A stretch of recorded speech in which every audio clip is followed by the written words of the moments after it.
on, admit it. I don't care how brilliant you were as a student. Recess was the best. You're free from everything. I know it's only about 15 minutes or so, but you're free. Well, at least that's the way it used to be. Ready, set, hi!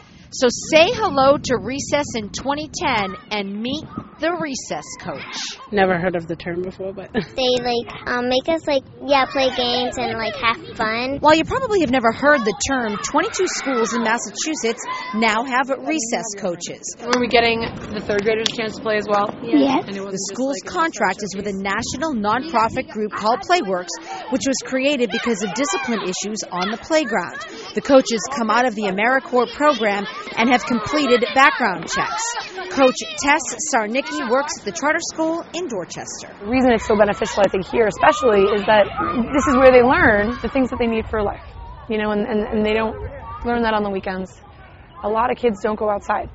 And I think part of that is it's not as safe in these neighborhoods. Bingo, says author and director of the Campaign for Commercial-Free Childhood, Susan Lynn. We've created a society that is systematically depriving children of the time, space, silence, and inspiration for creative play.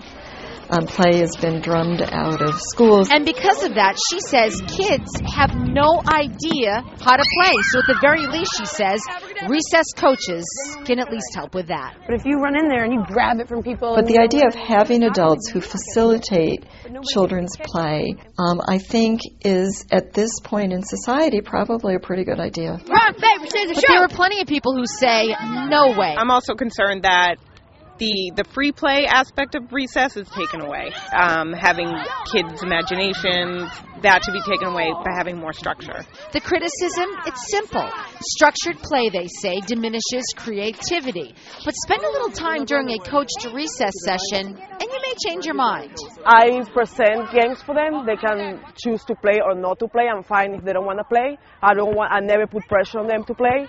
For the most part, they see the games, they see that we're having a good time, and they join at some point. To qualify for the program, at least half the school students have to have free or reduced lunch. It costs $55,000 a year to run the program in a school, and the school has to come up with around $24,000 of that money. Some schools add it in their budgets, others get the money from grants and fundraising. And it's money well spent, according to this principal. The children are not being overly supervised.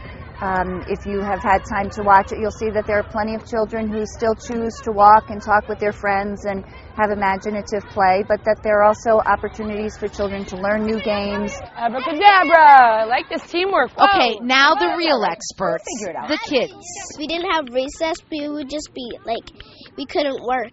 We couldn't we couldn't concentrate. If we didn't have a coach, everybody would be fighting and someone would get hurt. She supports us and she makes sure no one gets hurt. And that's another good point. We have to talk about bullying here because it happens there during recess as well. And to have an adult out there who's involving kids in activity does make a difference. Last year we spent an exorbitant amount of time just solving problems and breaking up fights and disagreements, and now our children are actually playing together and socializing together in a peaceful, kind, and respectful manner. Big difference. I mean, it's first of all, it feels sort of much more organized and somewhat structured, but also really more playful and less competitive. So while this recess may not look like the break you had in school, when you spend a little time, you'll see it's just good old-fashioned kids being kids with a little help from their coach. Thumbs up if you had some fun today.